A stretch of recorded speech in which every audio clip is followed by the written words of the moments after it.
Mein Name ist Martin Hosbach und dies ist die zweite Ausgabe der One-Hit-Parade aus der Kantine am Berghain. Wir finden, dass es zu viel gute Berliner Musik gibt, die noch immer zu wenig Menschen kennen. Deswegen stellen wir Ihnen auch heute Musikerinnen und Musiker vor, auf die wir zählen. Viel Freude beim Zuschauen, Ihr Martin Hosbach.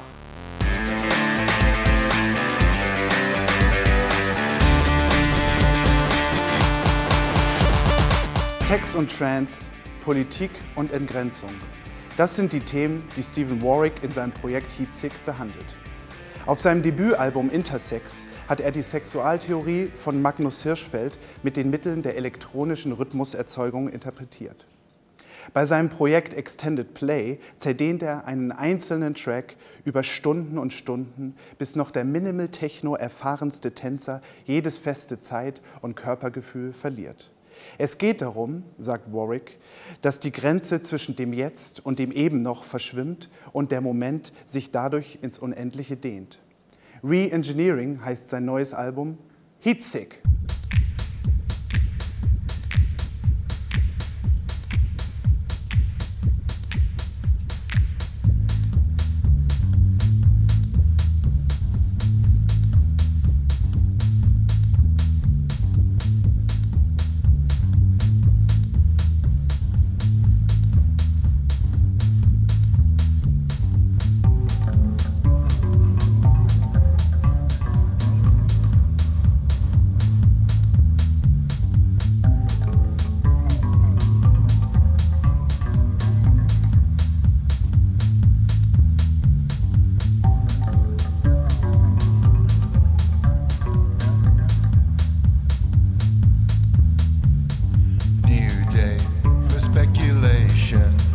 Bifurcation, Masukami. World clock sings a cappella. An escalator takes me somewhere. There's some procrastination, self-realization, autocomplete. Crowds pass, it's all congealing, slightly numb feeling. Wish you were here.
Gelatinous newcomer, I hear you're staying for the summer. Crowd crystals then emerge. 5 a.m. Porto reflection.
Steve, you grew up in England, and the English had this show called Top of the Pops. Mm-hmm. Do you have any memories of it? And if so, what are they? Yeah, I mean, it's something I used to watch. It was on, every Thursday, 7:30. It used to be on all the time. It would be kind of the main channel, or one of the main channels for kind of checking out music. I mean, obviously, you'd have fanzines or stuff by post or tape trading, but yeah, in terms of a television context, it was the main one. Yeah. You're using a saxophone in the track, and the saxophone has somehow a bad reputation. Oh yeah? I think so. If you disagree, then I should delete the question. But I wanted to ask you, why do you think the sax has a bad reputation? I'm thinking of Candy Dulfer. Do you know her? Candy Dulfer. Okay, that's fine. No, it's I can't sing it. Is it some old song or something? Yeah, it's from the late '80s, and it was just her looking very sexy playing saxophone. Oh, okay. Now, why did you use the saxophone? It's not an instrument, I think we could both agree on this, that is often heard in, let's call it, house music. I don't know actually. Especially in like Balearic maybe, or certain this kind of... Yeah, you're right. It's quite a common motif. It is, but yeah. It's not always used now. I mean, Andre, he plays it. I mean, he has more of a compositional and free jazz background, but he's played on, like I said before, on a previous record of mine. I like to envelope or include that. Yeah. And also, in a way, the solo he's doing is almost kind of mimicking some kind of acid jazz early '90s solo, which could be bad taste, I don't know, but I think it kind of works. I think we managed to kind of get over that hurdle. Yes, yeah, I agree. Yeah. So it's not ironic in any way, it's more just... No, it's amazing. Yeah, I'll go with that. You're one of the house producers who also appear in an art context. So you sometimes play at an opening. Also, your music is... There's always more to it than just the music. You're not making music for music's sake. No. Where does your connection to the art world come from? Well, I do also consider myself a visual artist. Not really drawing a distinction with it. I mean, I do have art exhibitions of my own work. I also contribute to, printed matter or journals with other artists, or which are, in an art, they are in the art context. Yeah. So it's just an extension of what I do, really. I kind of like to see it all as work, and it's my work, and I'm just putting it across different media. I've collaborated on a soundtrack to an artist's film before. I've worked with several artists before, and even on this record, Hannah Lippard, she sings on my new track, on the re-engineering title track, and she's, a visual artist. Also, with Tara as well, who's in the video. She's a photographer, and it's also, she designed these. And this is also something which is going from a book I'm doing. So, I just like to play around. I'm really very interested in language and how that can be translated into different forms or media. Thanks very much. Cheers. Auch Leute mit seltenen Ansichten finden Platz in der One-Hit-Parade. Jemek Jemowit ist in Polen geboren, aber in Westberlin aufgewachsen. Und er findet bis heute, dass Westberlin der tollere Teil der Stadt ist. Was daran liegen könnte, dass er nur selten zu Hause ist. Meist tourt er als extravaganter Alleinunterhalter durch die europäischen Clubs und spielt R&B, Acid House und EBM auf original polnisch-westberlinische Weise. Seine erste Single hieß Jive Johnny. Letztes Jahr ist ein Mini-Album mit dem schönen Titel Techno Polo erschienen.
Antypatriota.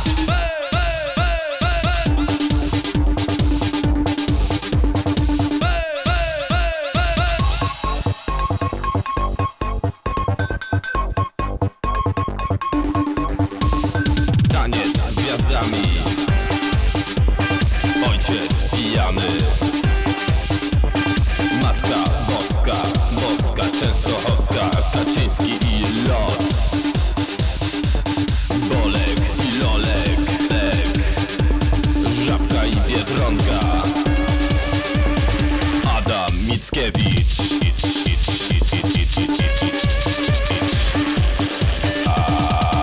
Mimo wyborowej i palikota, ja zostaję antypatriota. Mimo wyborowej i palikota, ja zostaję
antypatriota.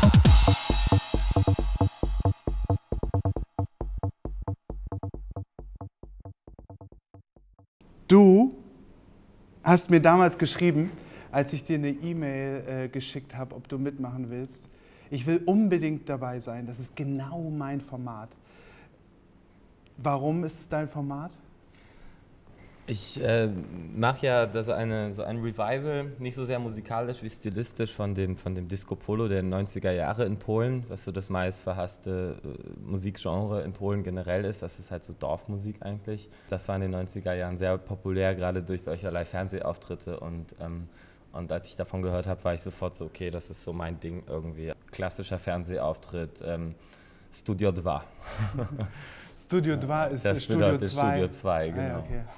Deine Eltern sind Polen, genau. Aber du bist in West-Berlin in der schönen Gropiusstadt Genau, ich bin in der Gropiusstadt aufgewachsen und zur Schule gegangen. Eigentlich bist du ja, wenn man sich anguckt, wie lange du in Berlin schon wohnst und ja heute noch immer, bist du ja eher Berliner oder Deutscher. Gleichzeitig singst du. Ja, ich weiß, ich habe mir die Frage oft selber gestellt so, und das ist ja auch immer so das Problem mit den Deutschpolen, dass man so, die heulen ja immer rum, ich habe keine Identität und ich bin ja weder so noch so und das finde ich immer irgendwie so ein bisschen überstrapaziert.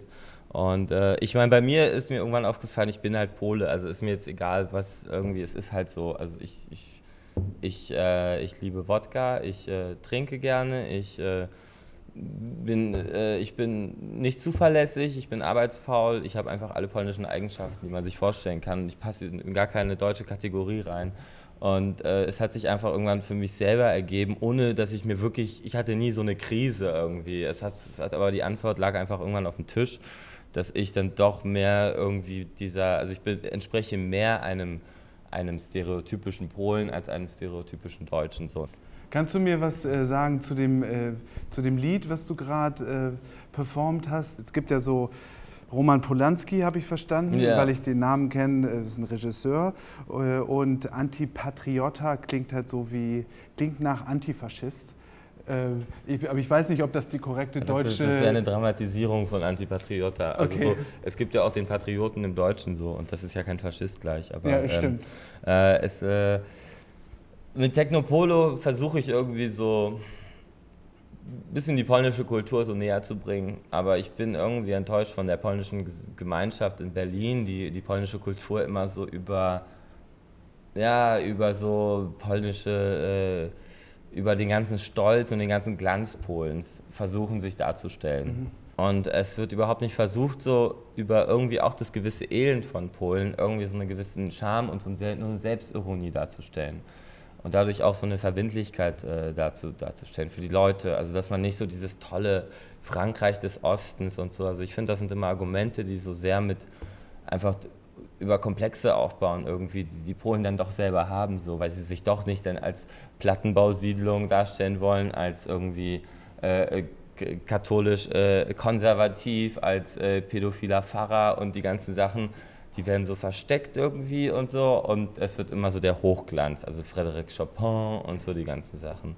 Und mit dem Projekt generell, wovon Antipatriota ein Teil ist, versuche ich ja irgendwie die polnische Gesellschaft einfach so auf den Tisch zu hauen, ohne zu sagen, das ist jetzt gut oder das ist schlecht oder was auch immer, einfach so ist es halt. Also es ist halt irgendwie so platte und konservativ, aber auch irgendwie ganz geil und so. Sie kommen aus Dublin und Sydney und haben sich in einer Kellerbar in Paris kennengelernt. Jetzt leben sie in Berlin und spielen in einer polyglotten Tanzband, die sich nach einem Sonic Youth Song benannt hat. Man könnte auch sagen, dass Julie Chance und John Dark alles richtig gemacht haben. Richtig toll sind auch die konstant pulsierenden Beats, die verzerrten Gitarrenschläge und geschichteten Harmonien, aus denen sie ihre Songs basteln. Und dazu Valentin Plessy und sein donnerndes Drumming. Richtig cool, dieses Thing.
When you had to think about the show that you just did, you're from Dublin, which means Ireland, and I assume that you had Top of the Pops there on television. Yeah. You're from Australia.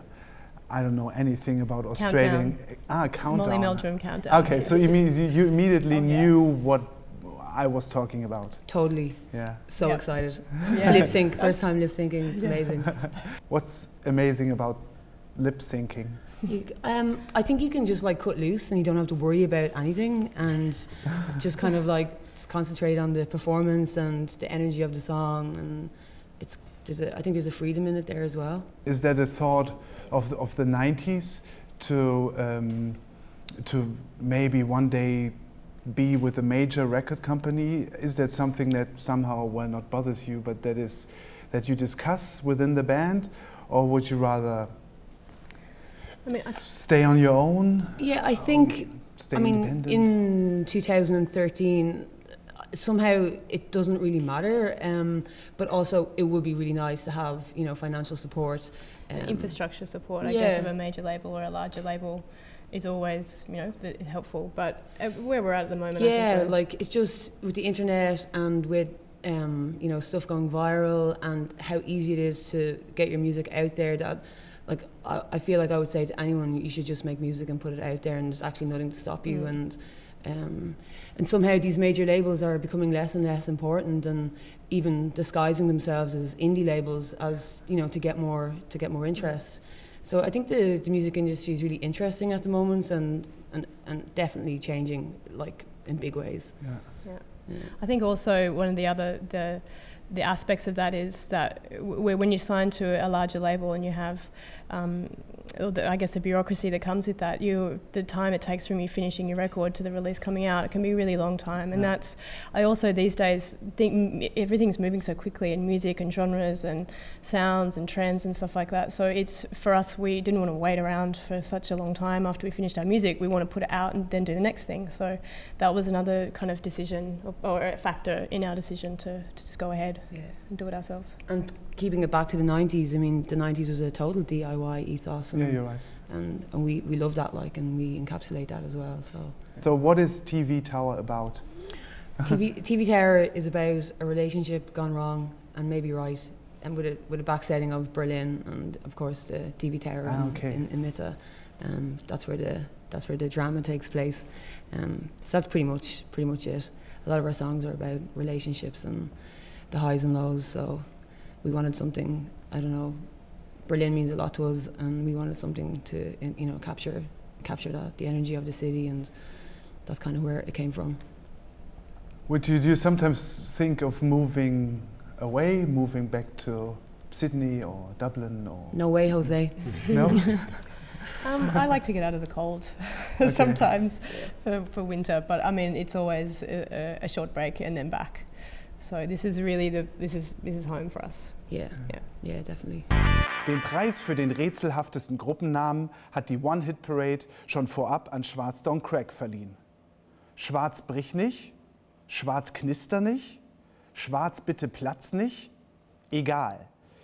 Die elegant reduzierten R&B-Rhythmen dieses fabelhaften Berliner Duos sind vor Knistern, Knirschen, Platzen und Brechen aller Art bestens gefeit. Sehr tiefe Bässe treffen auf knickernde Trommelmaschinen und schlau psychologische Texte. Die Debütsingle von Schwarz Don't Crack ist vor kurzem bei KYNN Music erschienen.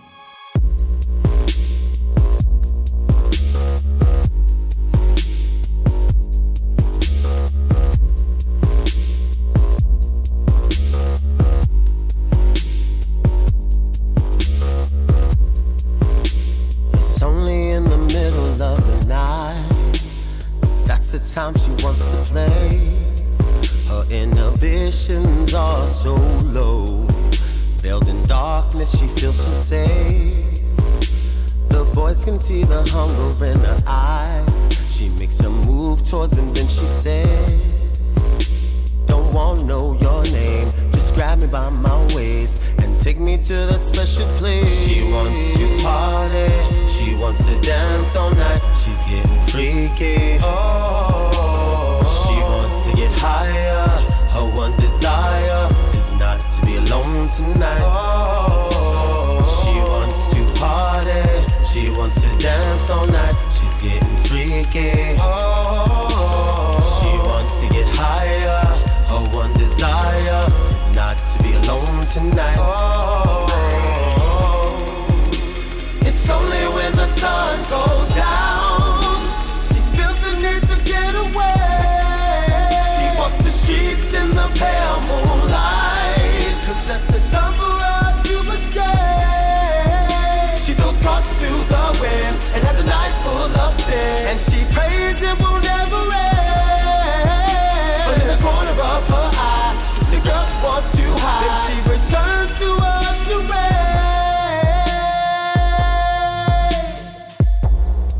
She tells her friends that she's going home. She doesn't feel they need to know that she's a nocturnal animal with a hunger to lose control. She wants to party, she wants to dance all night. She's getting freaky. She wants to get higher. Her one desire is not to be alone tonight. She wants to party, she wants to dance all night. She's getting freaky. She wants to get higher. Her one desire is not to be alone tonight. It's only when the sun goes down she feels the need to get away. She walks the streets in the pale moonlight, 'cause that's the time for her to escape. She throws caution to the wind and has a night full of sin, and she prays it will never end. But in the corner of her eye, she's the girl she wants to hide. Then she returns to her charade.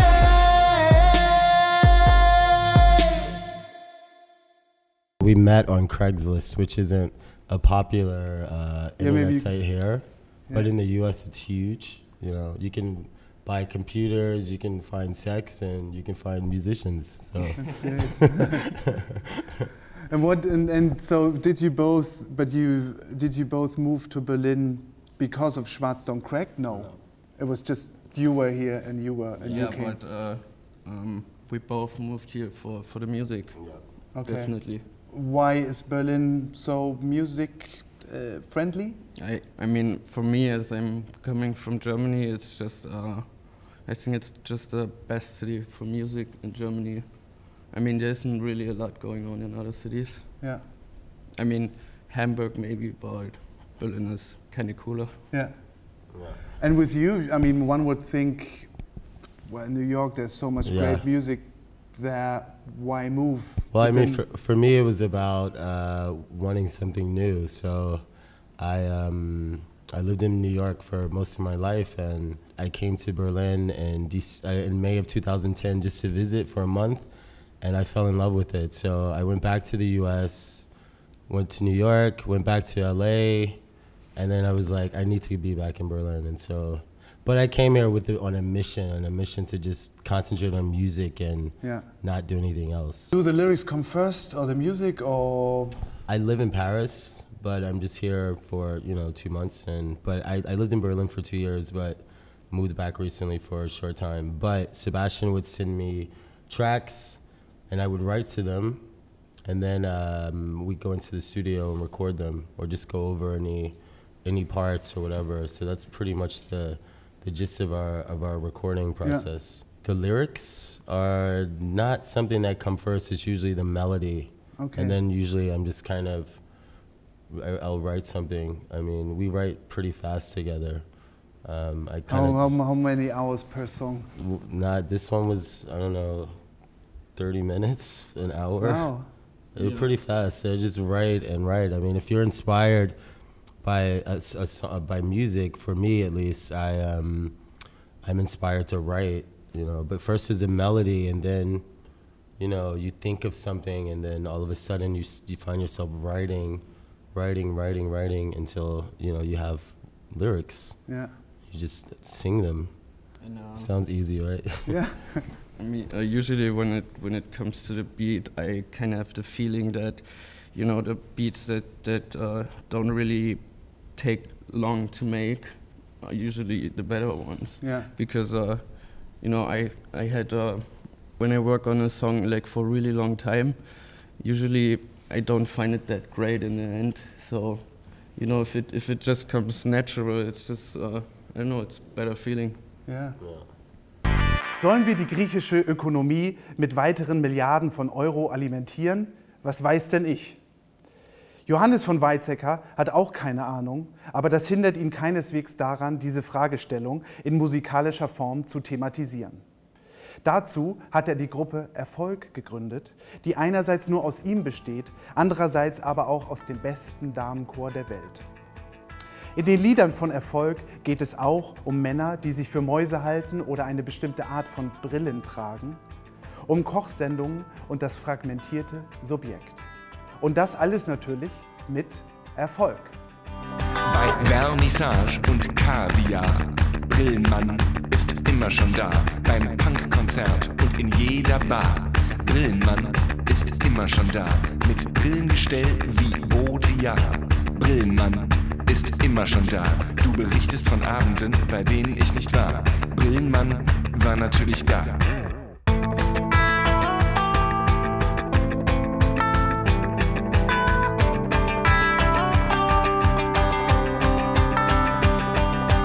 Wollte es wissen, ist es wirklich wahr? Ist Brillenmann überall immer schon da?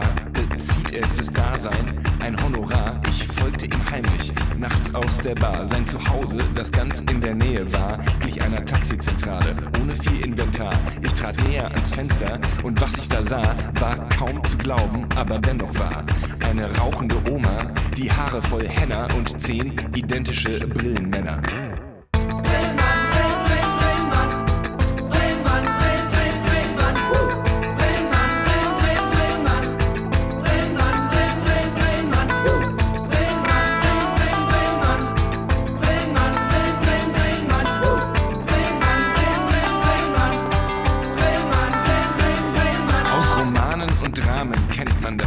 Doch wurde es hier von meinen Augen wahr. Das fragmentierte Subjekt stellt sich physisch dar, als vielfacher Huldiger vor dem Szenealtar. Brillenmann C sagt zu Brillenmann A. Ins Berghain musste nicht, denn F ist schon da. Darauf A zu C, na das war ja klar. F gehört dort ja schon fast zum Mobiliar. Die Taxifunk-Oma mit dem Henna-Haar sagt: Bitte ein Brillenmann in die Paloma-Bar. Jetzt weiß ich Bescheid, jetzt ist es mir klar. Fragmentiert ist Brillenmann immer schon da. Bei Vernissage und Kaviar, Brillenmann ist immer schon da. Beim Punkkonzert und in jeder Bar, Brillenmann ist immer schon da. Mit Brillengestell wie Baudrillard, Brillenmann ist immer schon da. Du berichtest von Abenden, bei denen ich nicht war. Brillenmann war natürlich da.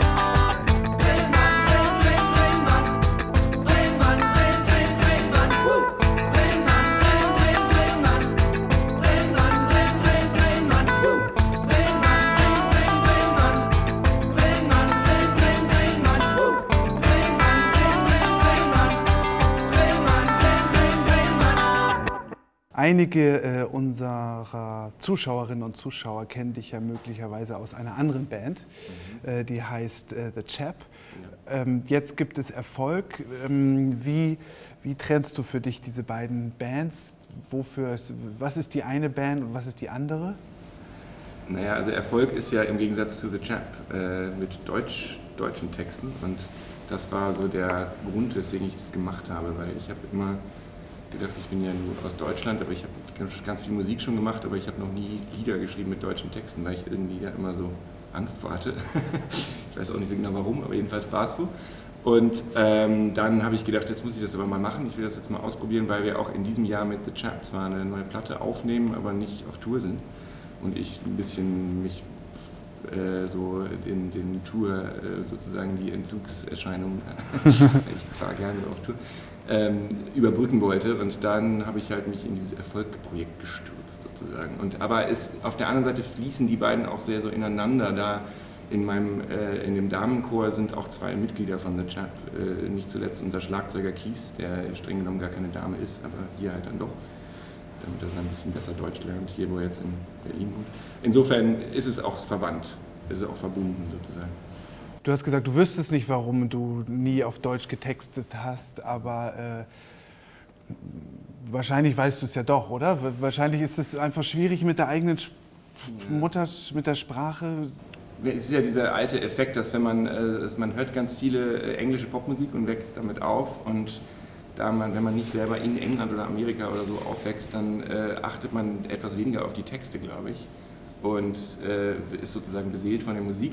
Und wenn man dann eine deutsche Popmusik hört und dann kommt irgendwie so Klaus Lage in den Charts und so, dann hört man plötzlich auf die Texte, obwohl, glaube ich, viele Texte von, sagen wir mal, verhältnismäßig cool vermarkteten englischen oder amerikanischen Popbands mindestens so blöd sind wie Klaus Lage. Bisschen ketzerisch gefragt, ist es nicht auch ein Song, in dem du vielleicht auch über dich und mich singst, weil wir doch auch zu so Leuten gehören, die oft da sind, wo... Ja, eben, also es sind schon so aus diesem Dasein herauskommen diese Beobachtungen, die dann zu dem Lied geführt haben. In diesem Falle war das ganz speziell inspiriert von einer Person.